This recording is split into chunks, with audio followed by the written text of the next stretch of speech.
글을 썼는데 어떤 글을 썼냐면 작년 가을에 잠자리 한 마리가 사무실에 날아왔다고요.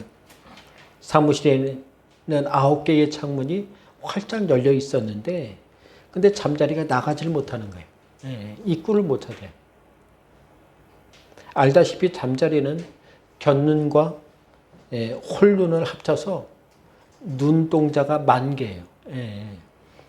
10,000개의 눈을 가졌음에도 불구하고 그 10,000개의 눈 중에 사무실은 들어왔는데 자신이 어디로 밖으로 나가야 하는지 아는 한 개의 눈이 없어서 그렇게 사무실 안에서 이리저리 부딪히면서 헤매고 있었던 것입니다. 이것을 보고 시인이 뭐라고 썼냐면 나에게 필요한 것은 10,000개의 눈을 가지는 것이 아니라 10,000개의 지식이 있어도 결정적인 한 가지 지식이 없어서 무너지고 망하는 것이 사람이구나. 이렇게 글을 썼어요. 성도 여러분, 세상을 살아가는데 있어서 많은 사람들이 10,000개의 눈과 실력과 능력을 가지는 게 인생을 잘 사는데 유리할 것이라고 생각합니다. 하지만 하나님께서는 우리에게 뭐라고 말씀하십니까? 우리에게 단 한 가지 예수를 바라보고 사는 믿음을 가지라고 말씀하세요. 그것이면 족하되는 거예요. 예수를 믿는 그 작은 믿음 하나면 족하되는 거예요. 그 믿음 하나만 가지고 있으면 우리는 구원받습니다.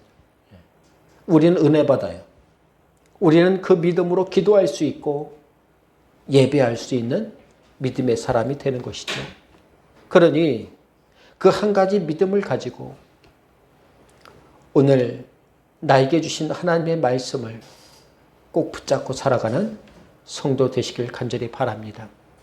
앞서 오늘 본문에 나오는 바울과 실라는 안디옥 교회 성도들과 지도자들에게 은혜의 부탁함을 받았다. 이렇게 말씀을 드렸습니다. 이렇게 말씀을 드리고 생각해 보니 그러면 앞서 갔던 바나바와 마가는 아무것도 아닌가? 그건 아니에요. 바울과 실라뿐만 아니라 언급되지는 않았지만은 사도 바나바와 마가 또한 앞으로 은혜의 부탁함을 받을 사람들이었습니다. 그죠? 우리도 마가와 바나바와 같이 우리도 앞으로의 은혜 받을 그 믿음의 사람이 되는 그런 귀중한 사람들 아닙니까? 당장 내가 은혜 충만하지 않아도 괜찮아요. 앞으로 내가 은혜의 부탁함을 받을 만한 믿음의 사람이 될 수 있다는 사실만을 우리가 기억할 때에 말씀 들리는 게 달라요. 보고 사는 게 달라지는 것이죠. 때문에 성도는 받은 은혜를 위해서 또 받을 은혜를 위해서 주님 앞에 나서 살아가는 우리 성도들이 되어야 할 줄 믿습니다. 우리가 왜 주님 앞에 나서야 되느냐? 내가 받을 은혜를 위해서. 받은 은혜 때문에 나서기도 하지만은 받을 은혜를 위해서도 나설 수 있는 그런 믿음의 사람이 되어야 하는 것이죠. 오늘은 바울과 실라에 앞서 구브로로 갔던 바나바와 마가에 대해서 좀 더 깊이 말씀드리며 그들에게 임했던 하나님의 귀한 은혜를 함께 살펴보고자 합니다. 첫 번째로 바나바와 마가를 보면 그들은 자신의 힘으로 산 게 아니라 하나님의 은혜로 사는 성도들이었다는 것이죠.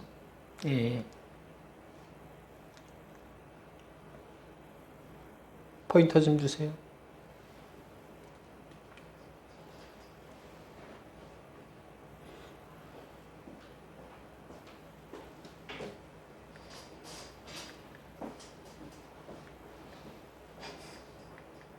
안 되네.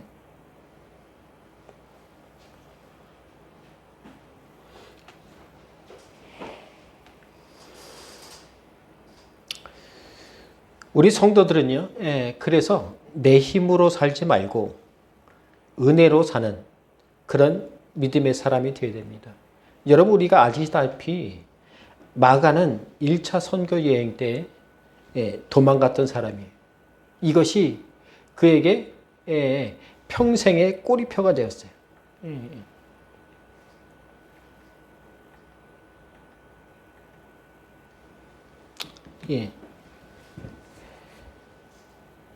그 이유가 기록되어 있지 않은 것을 보면 그가 도망갔던 이유는 상당히 인간적이었던 것 같아요. 그러니 기록할 가치가 없는 거예요. 알려줄 필요가 없는 거예요. 성경에서 알려주지 않는 것은 분명히 이유가 있으니까 안 알려주신 것이죠.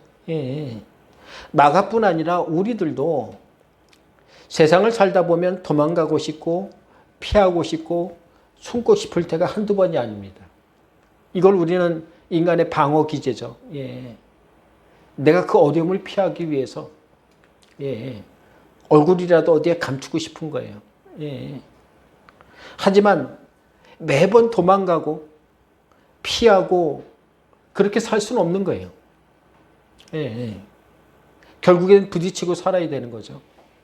이 시대에 어려운 일을 당할 때에도 가족 때문에 또는 먹고 살기 위해서 묵묵히 참고 사는 분들이 얼마나 많습니까?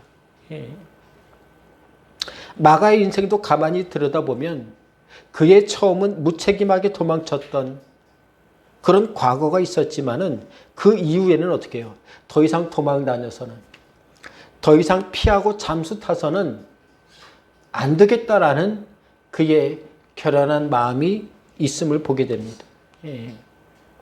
마가의 행동이 그리고 그렇게 변화된 것에는 여러 가지 이유가 있겠습니다마는 가장 큰 이유는 처음에 주어졌던 은혜의 부름에 실패하고 도망갔던 마가에게 또다시 주님께서 부르시고 은혜 주신다고 하실 때에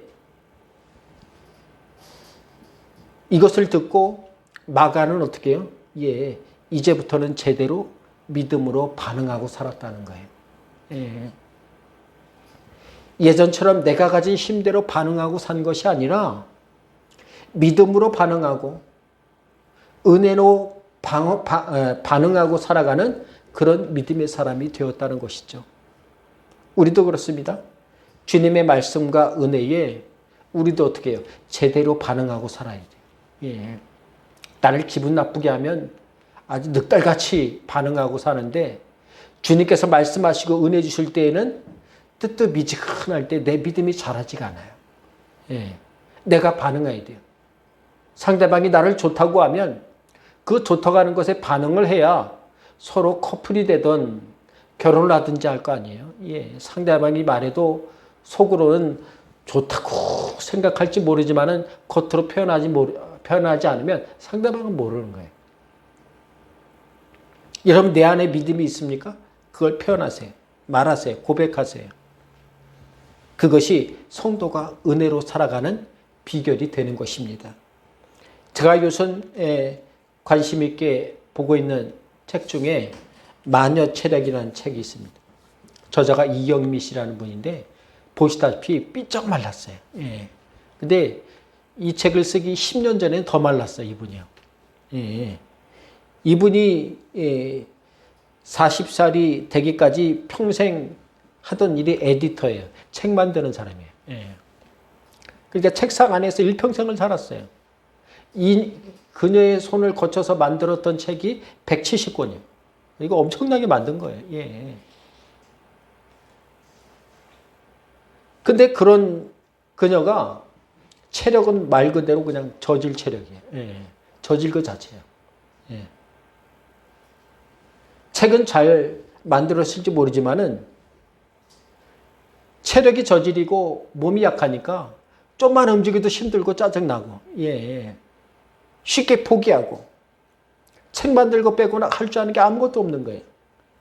그랬던 그녀가 40대에 접어들면서 수영과 사이클, 마라톤과 같은 체력과 관련된 것과 친하게 지내다 보니까 철인 3종 선수가 되어서 마라톤을 제가 얼핏 봤습니다마는 거의 철인 3종 경기를 지금 6번인가 했고 마라톤 완주를 수십 번 했던 것으로 그렇게 제가 기억하고 있습니다.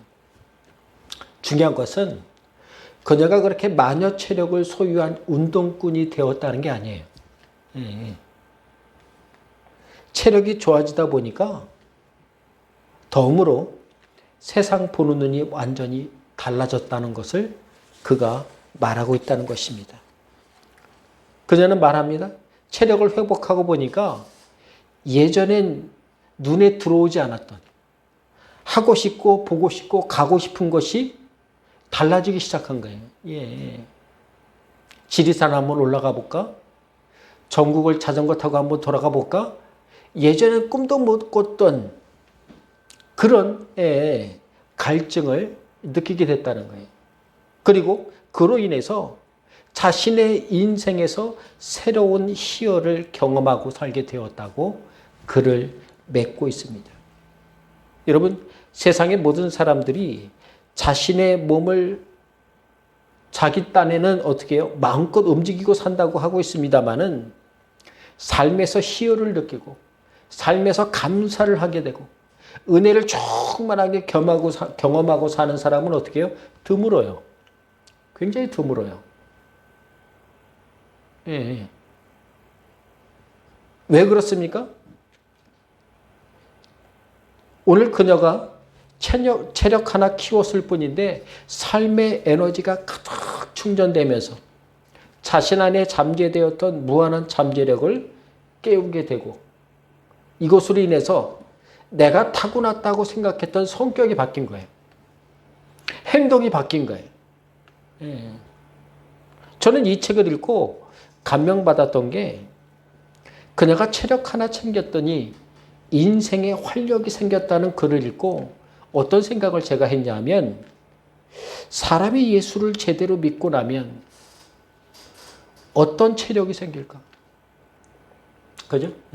어떤 믿음의 체력이 생길 수 있을까? 기대되는 거예요. 믿음의 체력이 생기면 내 인생이 어떻게 될까? 우리 성도들이 어떻게 될까? 어떤 활력과 어떤 변화를 일으키고 살고 있을까? 살 수 있을까? 그런 생각을 하게 되었다는 것입니다.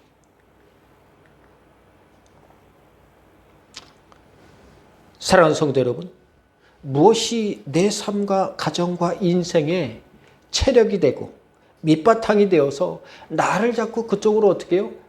자석이 철을 끌어당기듯이 자꾸 끌어가고 있습니까?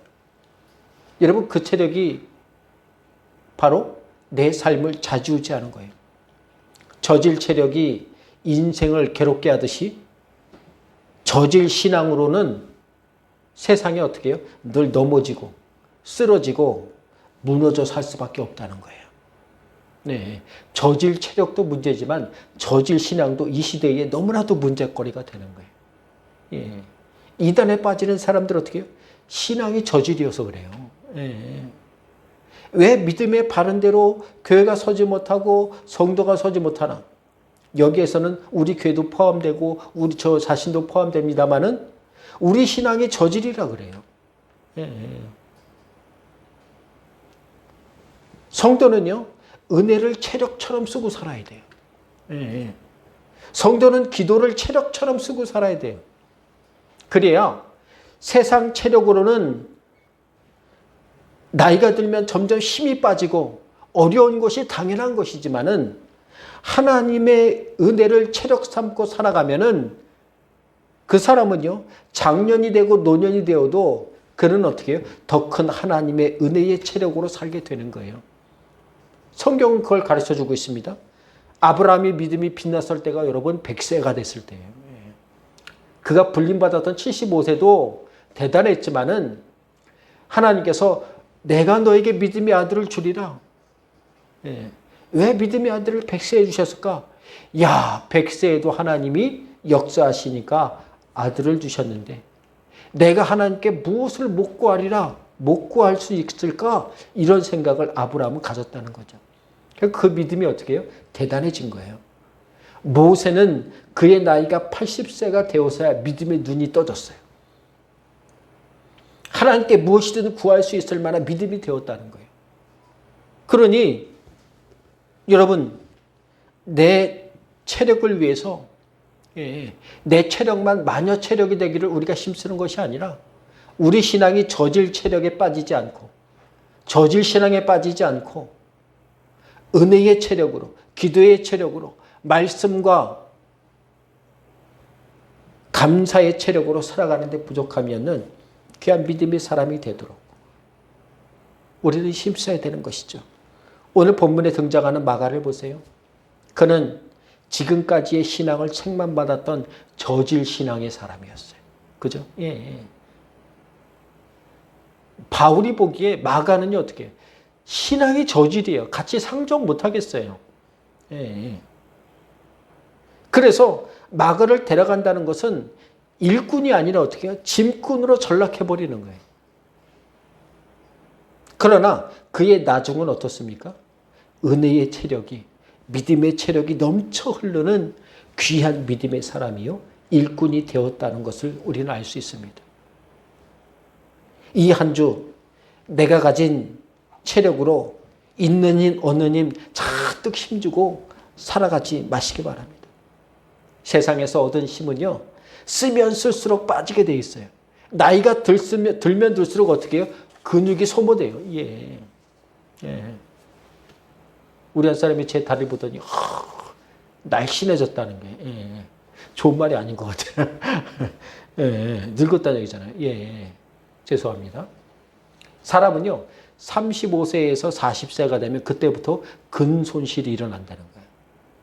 심하게 운동을 안 하면, 운동에 체력을 내가 관심 갖지 않으면 매년마다 10%씩 빠진다는 거예요. 엄청난 거죠. 성도는 체력을 믿고 사는 사람이 아닙니다. 하나님의 은혜에 힘주고 살아야 돼요. 그래야 어떻게 해요? 내 안에 간증이 있고 은혜가 넘치는 거예요. 우리 모든 성도들마다 은혜의 체력으로 살길 간절히 바랍니다. 말씀의 체력, 감사의 체력이 충만하시기를 주님의 이름으로 간절히 바랍니다. 두 번째로, 그러려면 우리 성도들은 은혜를 수용하고 포용하고 살 줄 알아야 돼요. 성도의 실력과 능력은요, 내가 얼마큼 은혜를 수용하고 포용할 줄 아느냐에 따라 내 믿음의 그릇이 달라지는 거예요. 제가 친구 목사님이 자기가 맛있는 곳을 안다고 목사님 몇 분을 초청해서 같이 점심을 먹으러 갔는데 국수를 먹으러 가자는 거야. 내가 국수를 좋아하긴 하지 하고, 무슨 국수인데요? 이름도 기억이 안 나요. 일본어인데 뭐라고 했는지 기억이 안 나요. 근데 그 식당의 특징이 뭐냐면 먹을 수 있을 만큼 그릇을 선택하는 거예요. 그리고 그릇을 선반 위에 나란히 사방에 둘러놨어요. 조금 먹을 사람, 중간 먹을 사람, 많이 먹을 사람, 이러는 거예요. 야, 근데 그릇이 너무 큰 거예요. 큰 게. 야, 내가 큰 건 못 먹겠다. 그 중간 거를 시켰어요. 다 중간 거를 시켰는데 역시 목사님들은 위대하세요. 부족한 거예요. 중간 거라고 생각해서 먹었는데 그래갖고 면을 더 추가시켜 또 먹었어요. 근데 보기에는 그렇게 큰데, 야, 다음에 와서 한결같이 목사님들은 말이야, 큰 거 먹읍시다. 야, 역시 목사님 대단하시다. 여러분, 살면서 누군가를 이해하고 산다는 것이, 그 큰 그릇을 갖는다는 게 얼마나 어려운지 몰라요. 심지어 그 대상이 가족이라도, 남편이고 자녀이며 부모임에도 이해 못할 때가 있어요. 그렇다고 도저히 이해할 수 없다고 날마다 싸우고 다투고 살 수도 없는 것이잖아요. 그것도 괴로워요. 그래서 가정이 화목하려면 어떻게 해요? 수용성이 커져야 돼요. 이미 가족이 됐는데, 이미 부부가 됐는데 서로 수용해야 행복감이 넘쳐요. 예. 서로 다 포용해야 가정이 어떻게 해요? 화목이 이루어지는 거예요. 특별히 믿음의 사람들은 믿음을 수용할 줄 알고 기도를 포용할 줄 알고 은혜로 감싸 안을 수 있는데 일가견이 있는 사람들이 돼야 합니다. 그게 복이에요. 예. 믿음이 있는데 수용성이 없고 은혜가 있는데 기도할 줄 모르고 포용할 줄 모르고 기도는 하는데 내가 누군가를 감싸할 수 있는 여러분 것이 부족할 때에 우리의 신앙은 어떻게 해요? 뒤죽박죽이 됩니다. 예. 신앙 가져도 늘 불만이 있고 실망하고 낙심하고 살기 쉬워요. 오늘 본문에 나오는 마가가 그랬어요. 그는 여러분 오늘 본문 이전까지의 삶을 보면 어떻게 해요? 그는 남들을 포용할 줄 몰랐어요. 나만 알았어요. 야, 나는 도저히 이거 못하겠다. 나를 위해서 도망가야지. 누군가의 뒤에 숨었어요. 엄마 뒤에 숨어 살았어요. 삼촌 뒤에 숨어 살았어요. 근데 마가가 오늘 본문 이후에 어떻게 변했습니까? 예수를 잘 믿을 뿐 아니라 예수 안에서 누군가를 잘 포용하고 어떤 말이든 잘 수용하고 살아가는 그런 믿음의 사람이 되었다는 거예요. 그러다 보니까 사도 베드로 곁에서 함께 동역하는 귀한 믿음의 사람이 되었어요. 예, 뜬금없이 베드로랑 동역하게 됐어요. 왜요? 베드로에게도 소문이 들리는 거예요. 마가라는 사람이 있는데 바나바의 조카고 마가의 다락방에 기도했던 그 방을 내줬던 마리아의 아들인데 그 아들이 믿음으로 얼마나 충분하게 사는지 모른다. 이런 소문이 들린 거예요. 그는 심지어 어떻게 해요? 로마인들이 쓰는 외국어도 쓸 줄 아는 사람이에요. 그래서 지금의 터키인 시에라볼리의 감독이었던 파리아스의 기록을 보면 뭐라고 써있냐면 명확하게 마가가 사도 베드로의 통역사로 일했다. 이렇게 써있어요. 성경에도 그와 비슷한 일들을 많이 언급하고 있습니다. 저도 시에라볼리를 성지순례로 터키로 다녀왔습니다. 그곳은 보니까요. 고대 그 예수님 시대에 문화가 발달한 곳이에요. 도시가 커요. 유적지로서 개발될 만큼 여흥을 즐길 수 있는 온천이 풍부한 곳이 이 시에라볼리예요. 큰 도서관이 있을 만큼 좋은 도시 환경을 가진 곳입니다. 그런데 그렇게 살기 좋은 곳에서 마가는 어떻게 해요? 외국어인 헬라어를 하지 못해서 그들에게 이방인들에게 설교하지 못했던 베드로를 대신해서 통역하여 설교를 전하던 사람이에요. 여러분 일반 설교를 저도 이제 외국에 나가면 그 청년들을 데리고 성도를 데리고 외국에 가서 설교하게 되면은 통역사가 같이 설교를 합니다. 근데 통역사가 일반 통역사를 안 써요. 왜냐하면 반드시 목회자를 씁니다. 목회자 중에 외국어를 잘하시는 선교사님을 되게 써요. 왜냐하면 설교하는 뉘앙스가 일반 사람이 하는 거랑 설교자가 하는 거랑 달라요. 설명이 달라요. 설교가 달라져요. 따라서 왜 사도 베드로가 마가를 콕 집어서 통역자로 썼을까? 그가 그만큼 은혜가 있었어요. 은혜가 충만했어요. 우리나라 100주년 기념으로 그 여의도 공원에서 100만 명이 설교할 때에 지금은 은퇴하셨습니다마는 저기 수원 침례교회 그 김장환 목사님인가요? 그분이 설교하셨잖아요. 얼마나 그 통역을 잘했는지 그 설교가 아직도 영상으로 돌아다닐 정도로. 그래서 그분이 참 위대한 일을 했다 그렇게 말합니다. 만약 여러분 이때에 마가가 예수를 믿지 않고 말씀을 수용할 줄 모르고 은혜를 포용할 수 없는 사람이었다면 베드로가 결코 통역관으로 그를 사용할 수 없었을 거예요. 더군다나 베드로는 헬라어를 구사하지 못했을 뿐더러 헬라어로 글을 쓸 수도 없는, 그죠? 배움이 부족한 어부였지 않습니까? 그러니 당시 로마의 통용 언어였던 헬라어를 사용할 줄 몰랐을 뿐 아니라 글도 쓰는 것도 어려웠어요. 때문에 신약 성경에 나오는 베드로가 쓴 베드로 전후서 또한 헬라어로 되어 있는 것을 보면 헬라어를 구사할 줄 알았던, 잘 사용했던, 잘 통역했던 마가가 베드로가 말하는 대로 대필하여 헬라어로 쓴 것이라고 여러분 어떻게 해요? 여겨지고 있습니다. 이게 바로 일상적인 베드로 전후서에 기록된 배경이에요. 이러한 마가를 사도 베드로는 베드로전서 5장 13절에 뭐라고 합니까?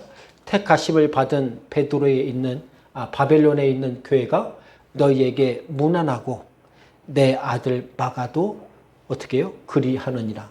내 마가도 너희들에게 문안한다. 이렇게 말하는 거예요. 예.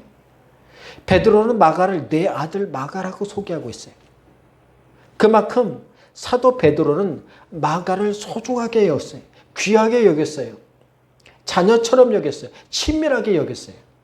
성도 여러분, 우리는 무엇을 그렇게 열심히 수용하고 포용하고 살고 있습니까?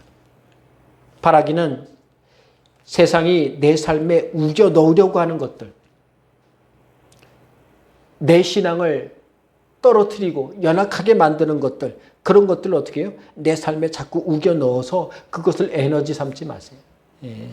성도는 하나님이 듣고 살라고 주신 말씀과 하나님이 받고 살라고 주신 은혜를 수용하고 포용하고 사는 사람이 되어야 돼요. 이것이 어떻게 해요? 은혜예요. 그래야 성도가 세상 힘주고 사는 것이 아니라 은혜에 힘주고 살 수 있는 거예요.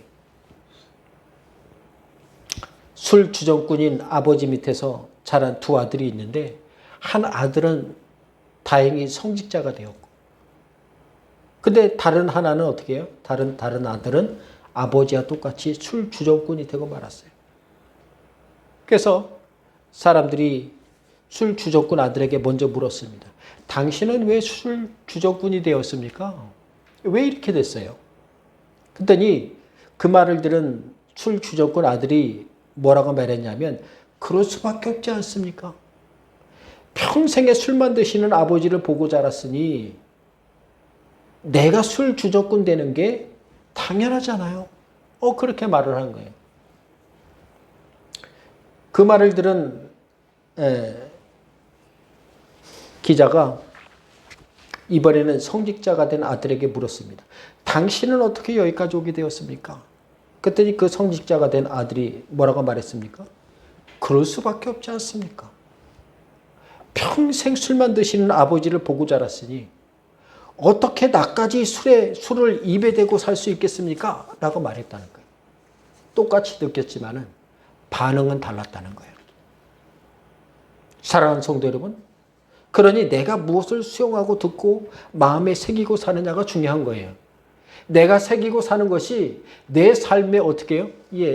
포용성을 일으키고 수용성을 일으키게 되는 거예요.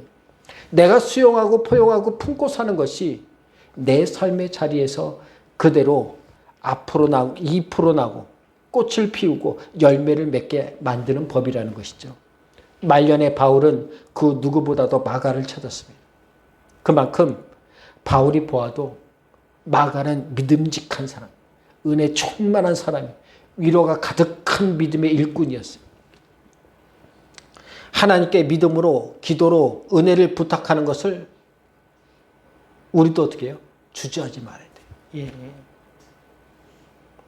오늘 본문에서 마가는 현재까지는 아웃사이더 아닙니까? 사도행전에서 아웃사이더예요.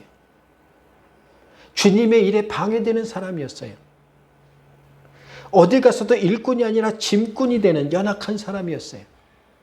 그러나 마가와 같이 세상 체력에 힘주고 살았던 그가 여러분 세상 체력으로 사는 것을 멈추고 자신이 세상에서 힘을 빼고 세상 체력에 힘을 빼고 하나님을 바라보고 주님을 주의 말씀과 은혜에 수용하고 포용하고 살아갈 때에 그때서야 그는 비로소 어떻게 해요? 예, 하나님의 은혜의 인사이더라. 예.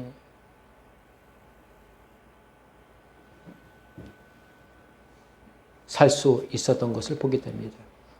성도는 하나님의 은혜에 힘주고 살아야 성도답게 살 수 있는 것입니다. 한 주를 다시 시작하지 않습니까? 하나님의 자녀여 성도로서 바라기는 하나님의 은혜를 늘 품고 사시길 바랍니다.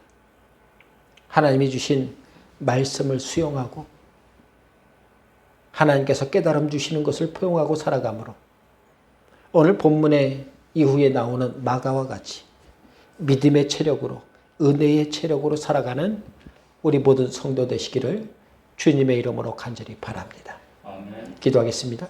하나님 감사합니다. 우리를 통해 하나님의 귀한 은혜의 백성 되게 하신 아버지 하나님, 우리를 통해 하나님의 귀한 은혜를 더하여 주시고 믿음을 더하여 주옵소서. 특별히 내 힘을 온통 사방에 힘주고 살다가 쥐가 날 정도로 어렵고 힘들고 연약한 하나님의 백성들이 있습니까? 주님께서 이제는 은혜에 힘주고 기도에 힘주고 말씀에 힘주고 살아가므로 하나님의 귀한 은혜의 백성으로 충만하게 살도록 주여 역사해 주옵소서. 주님께서 우리에게 주신 귀한 은혜의 말씀이 있습니까? 이것을 내가 포용하고 수용하고 믿음으로 꼭 붙잡고 살아가므로 세상 체력이 아니라 저질 신앙이 아니라 믿음의 체력으로 감사의 체력으로 충만한 주의 돕는 손길을 꼭 붙잡고 살아가는 믿음의 사람들이 다 되도록 주여 역사해 주옵소서. 사랑하는 우리 성도들 모두가 하나님의 귀한 은혜로 믿음의 체력으로 충만하게 살도록 귀한 주 붙들어 주실 줄 믿어서 우리 주 예수님의 이름으로 간절히 기도하옵나이다. 아멘.